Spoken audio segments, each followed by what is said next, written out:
Oi, pessoal. Eu sou o Henrique Luvison, da Sustentabilidade e Meio Ambiente, e estou muito feliz de estar aqui participando do Festinal Inova Klabin em Casa.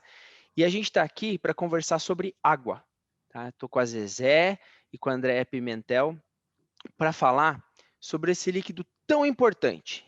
E presta atenção, é tão importante que nós não sobrevivemos mais do que 5 dias sem ingerir água.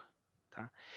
Isso é tão importante que não é só para a nossa vida, é para a sustentabilidade do planeta como um todo. Tá? E para a Klabin, a água é muito importante, porque ela é um insumo essencial, tanto para as nossas florestas, quanto para a produção das fábricas. Tá? E em dezembro de 2020, a Klabin divulgou publicamente os seus compromissos para os Objetivos do Desenvolvimento Sustentável, os chamados CODES, tá? Objetivos Klabin para o Desenvolvimento Sustentável. Nesses CODES, nós temos dois deles que chamam o assunto água. Tá? Um deles que é implantar a hidrossolidariedade nas nossas florestas, na nossa forma como a gente faz a gestão da floresta, e o outro que é reduzir 20% do nosso consumo de água. E para começar a falar e explicar um pouquinho o que é essa hidrossolidariedade, eu chamo a Zezé aqui para contar um pouquinho para a gente sobre isso. Obrigada, Henrique. Oi para todo mundo, como vão? Oportunidade ótima de conversar sobre um tema tão presente e tão importante. Eu creio que o Henrique falou duas palavras bem interessantes que acho que dá para começar por aí. Este bem precioso para todos, água é importante para todos, tanto é que a gente não vive muito tempo sem, e, ao mesmo tempo, usa a palavra insumo, ou seja, ela é essencial para a produção, ela é essencial para a vida. E como as coisas que são muito essenciais, às vezes passa desapercebido, é impressionante isso, né? Coisas essenciais podem passar desapercebido. Água. Água, durante muito tempo, nos dava a impressão de ser infinita, né? E hoje a gente sabe que ela não é infinita. Bom, e eu sou consultora e trabalho tentando juntar o conhecimento científico com a prática, a teoria e a prática. Então, desde os anos 70, quando começa o movimento ambientalista, existe esse esforço de colocar no planejamento dos negócios coisas que antes não faziam parte dele. Por exemplo, nos anos 80, eu tinha uma fábrica de celulose e papel, eu não precisava cuidar dos efluentes. Isso era externo. Um dia vem a lei e fala: não, senhor, isso aí não é externo, isso é parte do seu negócio. Pode botar na sua conta, no seu negócio. Mas a água na área rural, que é mais dispersa, veio um conceito novo, acho que dos anos 90. Uma professora sueca traz o conceito hidrossolidariedade. O nome é meio intuitivo, né? Ele fala assim: a água que você usa vai servir para outras pessoas também, né? A água que você usa já veio de uma parte de cima que já usou. Ou seja, você que usa a água, presta atenção de usá-la de tal maneira que, além de servir para você, sobe para os outros em termos de quantidade e qualidade. Isso parece tão óbvio, mas como é que você coloca isso em prática em um negócio? Significa que a Klabin, ao passar por um processo de amadurecimento muito interessante, porque o tema água começa com pesquisa, passa pelo meio ambiente, e então, no momento de mudança, de ampliar o negócio florestal, os funcionários da Klabin queriam continuar com o mosaico, né? Vocês vão ver algumas imagens bem bonitas durante essa nossa fala, para ilustrar o que é o mosaico, né? Mosaico. vários tipos de cobertura, floresta nativa, floresta de araucária, uma floresta de eucalipto, uma floresta de pinos, diferentes idades. Uma coisa é fazer isso de qualquer jeito, outra coisa é você planejar. Ou seja, a Klabin se propôs e incluiu em seu planejamento, e aí está a grande inovação, ela hoje é, intencionalmente, uma produtora de madeira e reguladora de água. Então, um conceito hidrossolidário, eu planejo minha ação, de modo que eu sei quanto de água vai sobrar para os outros e para os processos ecológicos, deixa de ser um assunto de pesquisa, entra no planejamento, no mesmíssimo que produz madeira, no mesmíssimo que constrói estrada, né? E, para contar para vocês como é que foi essa transição, que não é muito fácil, porque uma coisa é ter uma ideia, outra coisa é colocar na prática. Eu vou chamar a Andréia, a coordenadora de planejamento, que vai contar como é que foi. Eu já estou rindo, porque não foi tão fácil no começo, né, Andréia? É isso aí, Zezé. Não foi muito fácil mesmo. Então, pegando um pouco do histórico aí, né? Quando a Zezé trouxe essa questão de tamanho de bloco, né, que poderia ter impacto na água, um dos grandes desafios da área de planejamento dentro da companhia, isso lá em 2012, era formar grandes blocos de manejo, de colheita e silvicultura, né, para que tivesse uma otimização de custos operacionais. Porque a história da Klabin já traz a questão de 2 gêneros, entremeados com nativa, então o tamanho do bloco ele era muito reduzido. Então tinha-se esse desafio de aumento do tamanho do bloco. Qual que é o ponto ótimo, né, entre o tamanho do aumento do bloco de colheita e o impacto na água? E aí, quando a Zezé trouxe isso, eu falei, poxa, mais uma variável, né, dentro desse quebra-cabeça já está difícil, né? A gente fala que não é um cubo mágico, é um dodecaedro mágico, né? E aí a gente começou a estudar. Bom, qual que é o critério? Que critério que a gente precisa ter? Qual que é a relação, né? Água, solo e a questão de nativa, né? De nativa, plantada, a vegetação que tem em cima daquilo ali.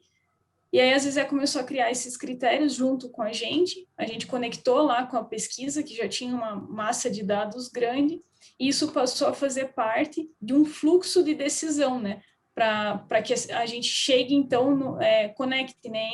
Entre uma otimização de custos e um ponto ótimo de relação água, né? Com a floresta e com o solo. Então, foi nessa forma que nós achamos de fazer com que aquilo que a gente tinha lá em teorias se tornasse prático na vida real. E começamos a olhar, dentro da Fazenda Monte Alegre, é uma condição, né?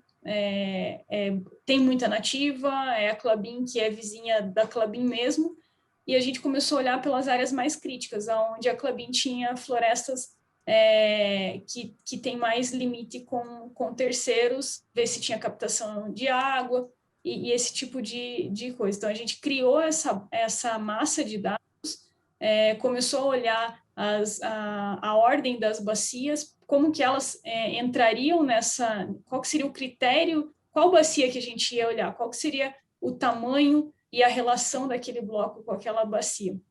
Então, dentro dessa criação de critérios, isso daí se tornou restrições dentro do fluxo, onde ajudou a gente na tomada de decisão, e sim, a gente começou a fazer o manejo hidro lá dentro do planejamento de colheita. Quando a gente evoluiu para a silvicultura, a gente percebeu algumas necessidades de melhorias no fluxo, né? Que nós não tínhamos visto lá na colheita. Então, ele está sendo evolutivo. Começou pela colheita, passa pela silvicultura agora, e a gente consegue trabalhar fazendo todas essas inter-relações aí. Andréia, você agora conta com uma tranquilidade, né? Parece que foi, né? Algumas coisas que eu queria chamar a atenção.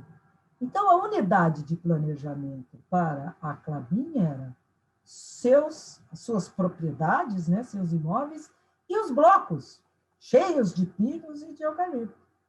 Aí, no momento em que você quer manter o mosaico e quer conservar a água, essa unidade de planejamento não é mais suficiente, ela ainda é importante. E o que a Klabin fez foi colocar a bacia hidrográfica, as bacias de cabeceiras, as famosas microbacias hidrográficas, como unidade de planejamento. Então, essa disposição do planejamento, isso que ela agora explica de uma maneira muito fácil, eu até dou risada, né? Porque parece tão simples, né? E porque a principal mudança foi aqui, né, Andréia? Foi falar, bom, eu ajo no bloco, eu tenho que pensar nos blocos de colheita, o grupo de árvores que eu vou plantar naquele ano, naquele lugar, para abastecer a fábrica. Mas ele está numa bacia hidrográfica. Pronto, apareceu um negócio. E outra coisa, se tem uma pessoa ou uma comunidade que capta água sob influência da área da Klabin, essa área é analisada individualmente, né? Então, isso traz uma complexidade de compreensão e de atuação que depois que vira a palavra mágica fluxo, ou seja, eu tenho todos os caminhos que eu tenho que seguir a tomada de decisão. E aí, Andréia, quantos % da área da Klabin passa por esse fluxo que busca a produção de madeira com água? Qual é a meta da Klabin? Zezé, toda a área de colheita passa por esse fluxo, toda a área de plantio passa por esse fluxo, tanto reposição quanto a área de expansão. Então, isso é que é muito legal, né? Não é assim, ali onde está difícil, ali onde reclamaram. Não, é 100% da área. É o negócio florestal, inclui planejamento de água de maneira igual à produção de madeira. É um avanço tão grande que na Klabin já está meio... já virou rotina, né?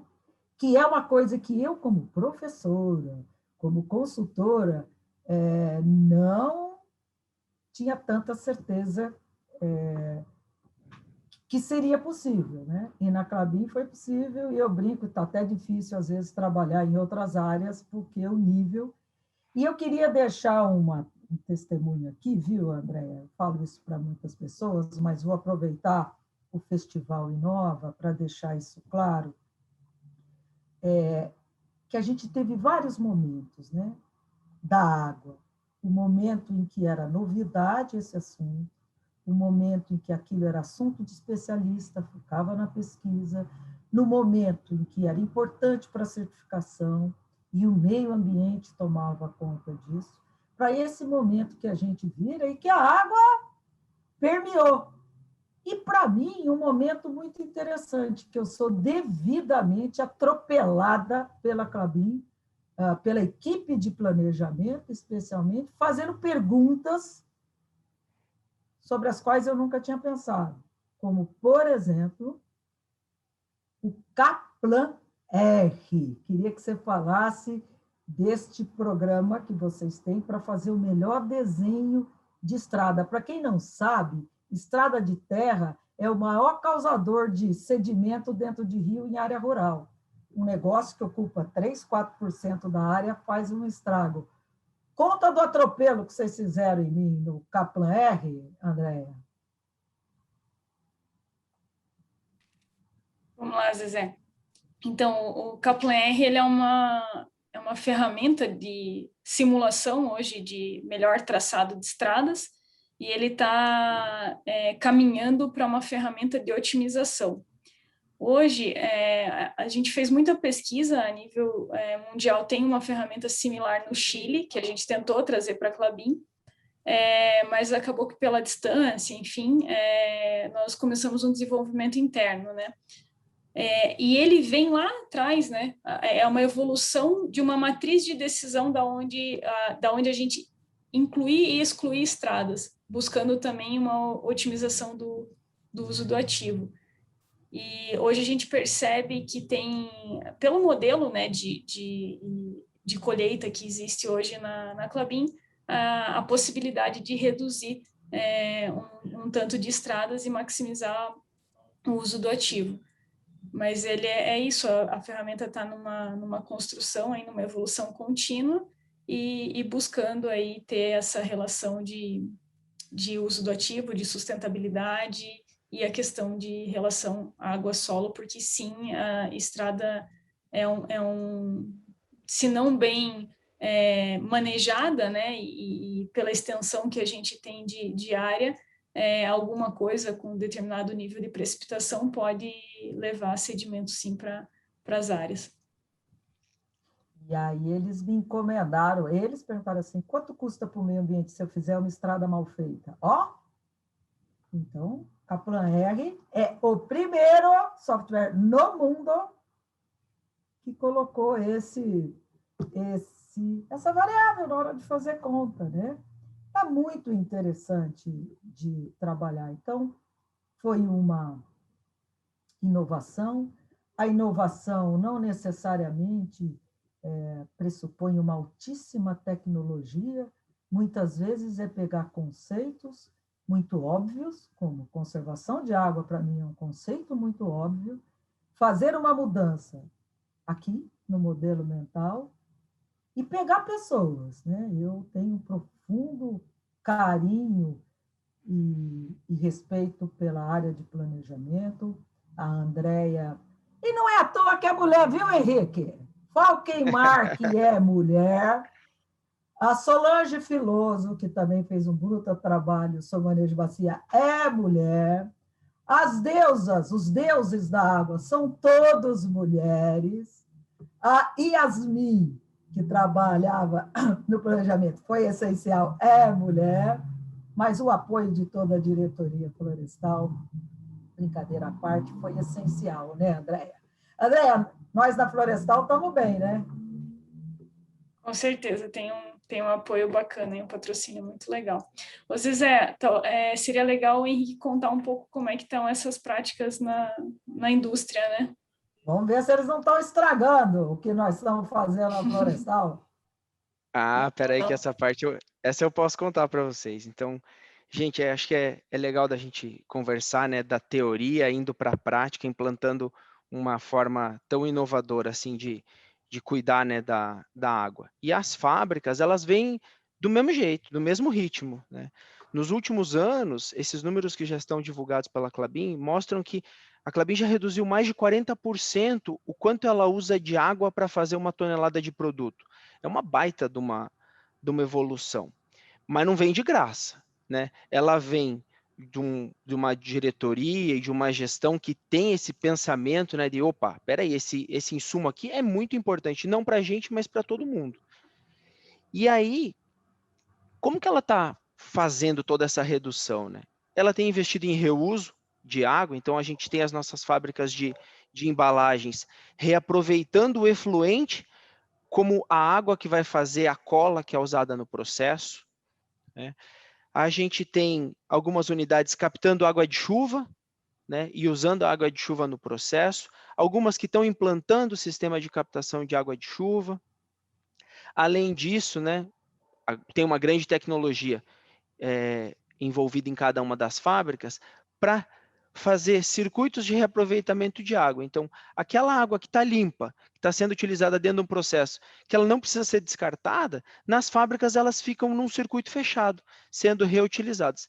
Isso fez com que a Klabin conseguisse essa redução histórica ao longo do tempo, de cada vez utilizar menos água bruta, né, água do rio ou água dos poços, para a produção dos produtos. Tá? E além disso, né, hoje, a Klabin, no compromisso público que ela tem, ela foi além disso. Ela está falando que ela vai diminuir 20% da quantidade de água que ela fica, que é o quê? A água que ela captou, menos a água tratada que ela está devolvendo para o rio. Então, é para mostrar o compromisso de ficar com a menor quantidade necessária para o nosso produto. Tá? Esse é o compromisso, esse é um compromisso novo, é um diferencial da Klabin. E ela vai fazer isso com o quê? Reutilizando cada vez mais a água, né? Melhorando a eficiência do processo. Para quê? Para garantir a maior disponibilidade de água para quem vem depois, para quem vai utilizar. Tá? E, além disso, 20% na Klabin é quanto metros cúbicos por hora, mais ou menos? Só para eu ter uma noção. Zezé, hoje a Klabin está consumindo em torno de 20 a 25 metros cúbicos por tonelada de produto. Tá? Mas quando a gente olha esse 20%, que é da água que realmente fica com a gente está saindo de 4,5 para 3,6 metros cúbicos por tonelada de produto. Então, é um consumo pequeno que a gente vai reduzir ainda mais. Tá? Nosso tempo está esgotando, pessoal. Acho que é muito bom, né, essa conversa que a gente possa fazer aqui, contar um pouquinho para o pessoal os cuidados que a gente está tendo com a água. E é muito legal esse bate-papo com vocês aqui no Festival Inova Klabin em casa. Eu deixo aqui um ótimo dia a todos. Muito obrigado, Zezé, Andréia. Tá? Foi ótima a nossa conversa. Vou me despedir também, deixando a seguinte mensagem. Não vamos confundir jamais gestão para a sustentabilidade com cumprimento legal. Cumprimento legal é um pedacinho. Na hora que você coloca a gestão, quanto mais a sua cabeça tiver um modelo de busca de um mundo sustentável, mais a gente vai inovar e mais a gente vai avançar. E eu agradeço a participação. Obrigada, pessoal. Foi muito bom estar aqui com vocês e bater esse papo.